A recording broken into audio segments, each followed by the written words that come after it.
Inertia of a body is related to which of the following quantities? Mass, force, weight या friction? देखें, inertia means the resistance of a body to change its state of rest और motion. यानी कोई body अगर motion में है तो उसकी कोशिश होती है कि मोशन में ही रहे, रुके नहीं। और अगर रुकी हुई है तो कोशिश होती है कि रुकी ही रहे, उसको कोई हिलाए नहीं। इस रुके रहने या मोशन में रहने की कोशिश को इनर्शिया कहते हैं। इस पिक्चर को देखें, ये दोनों सेम स्पीड से भाग रहे हैं, दोनों मोशन में हैं। अगर हम इनको रोकने की कोशिश करें तो कौन अपनी इस मोशन में रहने की कोशिश में कामयाब रहेगा? जाहिर है एलिफेंट, और इसकी वजह है कि इसका मास ज़्यादा है। इसी तरह अगर ये दोनों किसी जगह बैठे हों तो इनमें एलिफेंट को हिलाना मुश्किल है, क्योंकि इसका इनर्शिया ज़्यादा है। तो साबित हुआ कि inertia of a body is related to the mass. A force of 50 Newton is applied to a body weighing 10 Newton. Its acceleration in meter per second square is 0.5, 2, 5 या 50। यूँ समझें कि ये फोर्स है 50 न्यूटन की, और जिस ब्लॉक पे अप्लाई की जा रही है उसका वेट है 10 न्यूटन। जाहिर है कि ब्लॉक पे फोर्स लगेगी तो ये मूव करेगा in direction of force with some acceleration. वो फाइंड करनी है। फोर्स का फार्मूला होता है F is equal to m a mass into acceleration, जो कि Newton's second law of motion है। हमें फोर्स गिवन है 50 न्यूटन, एक्सेलरेशन फाइंड करनी है, पर मास नहीं गिवन, हमें वेट गिवन है। तो वेट का फॉर्मूला होता है mass into acceleration due to gravity. Weight given है 10, मास फाइंड करना है। जी की वैल्यू होती है 9.8 मीटर पर सेकेंड स्क्वायर, पर क्योंकि ये MCQ है लिहाजा हम राउंड ऑफ करके 10 लिख लेते हैं। इस 10 को दूसरी साइड पे ले जाएं तो डिवाइड हो जाएगा। अब 10/10 से हमारे पास वैल्यू आई है मास की 1। तो एक तो याद रखें, अगर वेट 10 न्यूटन हो तो MCQs के लिए आप मास 1 kg यूज़ कर लिया करें। ये वैल्यू इक्वेशन में पुट कर लें, acceleration multiply by 1 is equal to acceleration. तो यहाँ से एक्सेलरेशन की वैल्यू मिल गई 50, और यूनिट ऑलरेडी गिवन है मीटर पर सेकेंड स्क्वायर। मास और वेट का हमेशा ख्याल रखा करें, मास की जगह वेट या वेट की जगह मास ना लिख लिया करें। वेट को हमेशा कन्वर्ट किया जाए weight is equal to mg, तो फिर क्वेश्चंस गलत नहीं हुआ करेंगे। ऐसा unit of linear momentum is kilogram per metre per second, kilogram per metre square per second, newton metre या किलोग्राम मीटर पर सेकंड। आप लोगों को फोर्स का फॉर्मूला तो अब अजबर याद होगा, F is equal to m a. Momentum का फॉर्मूला होता है P is equal to mv। हमने ऐसा यूनिट फाइंड करनी है मोमेंटम की। मास की ऐसा यूनिट होती है kg यानी किलोग्राम, और वेलोसिटी की यूनिट होती है मीटर पर सेकंड। तो देखें option D is the answer, क्योंकि पर सेकंड का मतलब है कि सेकंड नीचे है डिनोमिनेटर में और उसकी पावर +1 है। जब इसको ऊपर लेकर आएंगे तो इसकी पावर हो जाएगी -1। So option D is the answer. कभी मोमेंटम का फार्मूला भूल रहा हो तो इस भागते हुए एलिफेंट को जहन में ले आएँ कि इसके मोमेंटम में दो चीज़ें शामिल हैं, इसका मास और वेलोसिटी। मास की यूनिट kg है और वेलोसिटी की metre per second. The rate of change of momentum of falling body is equal to its momentum, velocity, weight या साइज। सबसे पहले जहन में फ्रीली फॉलिंग बॉडी को जहन में लाएं। इस जगह इसका मोमेंटम PI है इनिशियल मोमेंटम, और यहाँ हम लिख लेते हैं PF फाइनल मोमेंटम। तो देखें हमसे चेंज इन मोमेंटम यानी डेल्टा B का नहीं पूछा जा रहा, बल्कि rate of change of momentum का पूछा जा रहा है, यानी डिवाइडेड बाय टाइम। रेट का लफ्ज़ फिजिक्स में जहाँ भी आएगा मतलब डिवाइडेड बाय टाइम होगा। डेल्टा P और T हम जानते हैं कि इक्वल होता है फोर्स के। अगर किसी स्टूडेंट को याद ना आ रहा हो तो इस स्मॉल डेरिवेशन को पॉज करके देख ले। बॉल पे फ्री फॉल में वाहिद फोर्स जो लग रही है वो इसका वेट है, जो कि डाउनवर्ड्स एक्ट कर रहा है। तो rate of change of momentum of a falling body फॉर्मूले में तो फोर्स है, और कौन सी फोर्स लग रही है? वो है weight. Change in momentum of a body is equal to force into velocity, force into time, mass into time या फोर्स। तो ये तो हमने अभी अभी सॉल्व किया है। Delta P over time is equal to force. Delta P is change in momentum, जो कि हमने फाइंड करना है। तो राइट साइड पे T डिवाइड हो रहा है, लेफ्ट लेकर जाएंगे तो मल्टीप्लाई हो जाएगा। यहाँ से हमें पता चला कि change in momentum is equal to force into time. So option B is the right answer. वैसे हमेशा याद रहे ये रिलेशन, इसके लिए ये पिक्चर ध्यान में लें कि जब किसी चीज़ पे कुछ टाइम के लिए फोर्स लगाई जाती है तो momentum is change due to force applied over that period of time. A book of mass 5 kg is placed on the table. The magnitude of the net force acting on the book is 50 newton, 5 newton, 25 newton या 10 newton. देखें book table पे at rest है, इस पे two forces act कर रही हैं, downwards weight of the book और normal force upward from the table, जो कि इक्वल इन मैग्नीट्यूड होगी टू द डाउनवर्ड्स वेट, तभी तो बुक इज एट रेस्ट। और यही Newton's third law of motion है, for every action there is an equal and opposite reaction, यानी net force acting is 0 newton, जो कि book में ऑप्शन ही मिसिंग है। आमतौर पे कुछ लोग इसको गलत पढ़ाते हैं और सिर्फ वेट mg कैलकुलेट कर देते हैं कि 50 न्यूटन है, और बच्चों के कॉन्सेप्ट ख़राब कर देते हैं, और बाद में मेडिकल और इंजीनियरिंग कॉलेजेस के एंट्रेंस एग्जाम्स में भी स्टूडेंट्स गलत कराते हैं। Right answer for net force is 0 newton, जो कि बुक की ऑप्शंस में गिवन नहीं है। Thrust force is a consequence of which law of motion, first, second, third या फोर्थ। थ्रस्ट फोर्स कहते हैं फॉरवर्ड पुश को, it is due to third law of motion. Every action has an equal and opposite reaction. For example, rocket pushes gases backward, gases push rocket forward. A swimmer pushes water backward, water pushes swimmer forward. A man while walking pushes ground backwards, ground pushes the man forward. लिहाजा thrust force is consequence मतलब result of, नतीजा of third law of motion.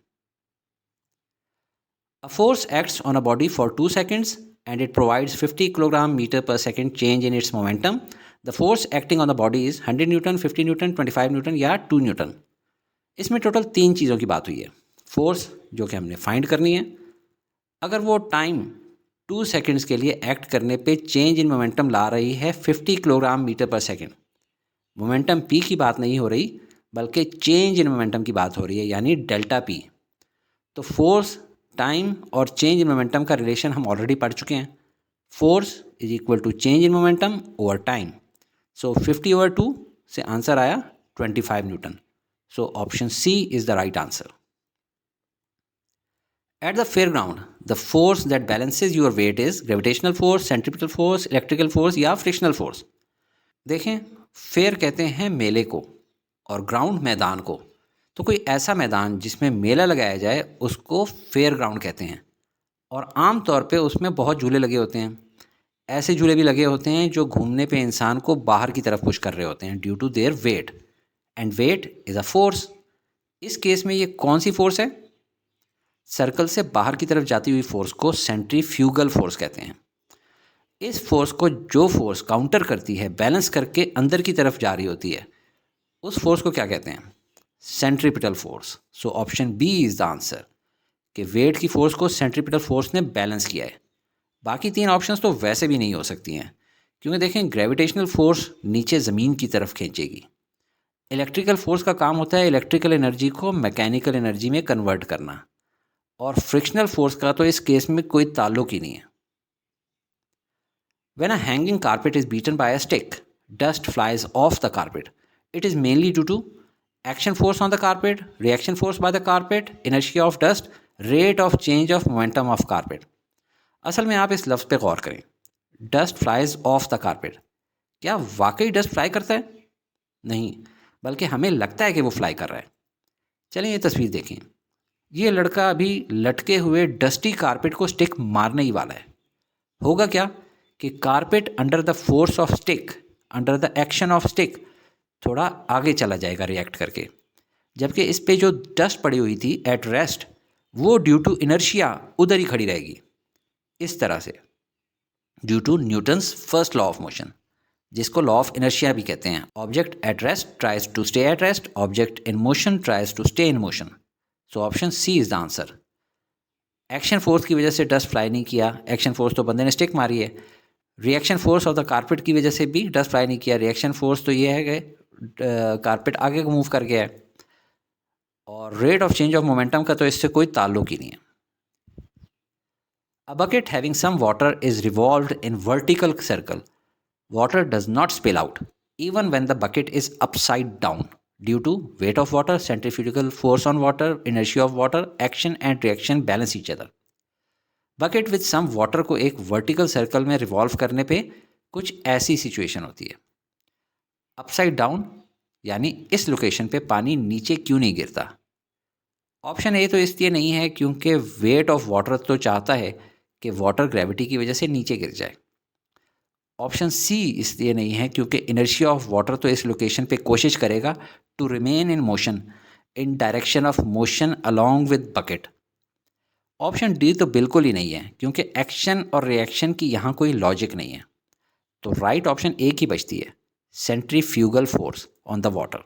देखें, centripetal force पानी और bucket को centre of circle की तरफ लाना चाहती है, मगर उसके अगेंस्ट एक फोर्स काम कर रही होती है, that is centrifugal force.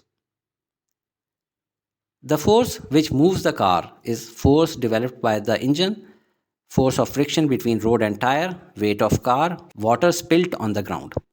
Option A को देखते ही लगा था कि राइट आंसर है क्योंकि इंजन की फोर्स की मदद से ही गाड़ी को पावर मिलती है। मगर दर हकीकत अगर कार के टायर और रोड के बीच में फोर्स ऑफ फ्रिक्शन ना हो तो गाड़ी अपनी जगह से मूव नहीं कर सकती। लिहाजा option B is the answer. Option A पहले ही बता दिए है कि नहीं है। Option C, weight of car तो डाउनवर्ड्स एक्ट करता है, उसका कार की मूवमेंट से ताल्लुक़ नहीं है। और water spilt on the ground, ज़मीन पे कुछ पानी पड़ा हुआ है, ये तो सरासर किसी ने मजाक किया है एमसीक्यू में। ये ऑप्शन भी नहीं है। Newton per kilogram is equivalent to metre per second square, kilogram metre per second या किलोग्राम पर सेकंड स्क्वायर। ये बहुत इजी है। पहले देखें कि newton is unit of force, और फोर्स के एलिमेंट्स क्या क्या होते हैं, मास और एक्सेलरेशन। इनकी जो इंडिपेंडेंट यूनिट्स हैं, मास की है केजी और एक्सेलरेशन की मीटर पर सेकंड स्क्वायर, जिसको ऐसे भी लिखा जा सकता है, बट अभी हम इसी तरह लिखते हैं जैसे कि ऑप्शंस में लिखा हुआ है। हमें न्यूटन पर केजी का इक्विवेलेंट फाइंड करना है, तो हम न्यूटन को पर केजी से मल्टीप्लाई कर देते हैं और राइट साइड पे भी। अब राइट साइड पे केजी और पर केजी कैंसिल हो गए, पीछे बचा metre per second square. So option B is the right answer. An object of mass 1 kg placed at Earth's surface experiences a force of 1 Newton, 9.8 Newton, 100 Newton या any value. बहुत आसान सवाल, मुफ्त के नंबर मिलने वाला क्वेश्चन। ये एक ऑब्जेक्ट है जो अर्थ की सरफेस पे पड़ा हुआ है, इसका मास है 1 kg। तो ये ऑब्जेक्ट जो फोर्स एक्सपीरियंस कर रहा है दैट इज इट्स वेट, और वेट इक्वल होता है mass into acceleration due to gravity के। मास गिवन है 1 kg और एक्सेलरेशन ड्यू टू ग्रेविटी हम जानते हैं 9.8 मीटर पर सेकंड स्क्वायर होती है। मल्टीप्लाई करने से आंसर आया 9.8 और यूनिट ऑफ वेट या फोर्स होती है newton. So option B is the right answer. Net force on the body falling in air with uniform velocity is equal to weight of the body, air resistance on the body, difference of weight of body and air resistance on it, और zero. गौर से और ध्यान से पढ़ें तो सवाल के अंदर ही जवाब छुपा हुआ है। नेट फोर्स की बात हो रही है, ये फ्री फॉलिंग बॉडी है। सिर्फ डाउनवर्ड फोर्स जो कि इसकी लग रही है वो है वेट ऑफ द बॉडी, वो नहीं। इसी तरह नीचे जाते हुए ऊपर की तरफ एयर रेजिस्टेंस का भी असर होता है, लिहाजा सिर्फ वो भी नहीं। तो जो नेट फोर्स नीचे की तरफ बनती है जिसकी वजह से ये बंदा नीचे जा रहा है, वो है weight of the body minus air resistance जो कि ऊपर को जा रहा है। लिहाजा option C is the right choice, difference of weight of body and air resistance on it. Option D तो बिल्कुल ही इम्पॉसिबल है, क्योंकि अगर कोई फोर्स ना लग रही होती तो ये बंदा नीचे जा कैसे रहा है।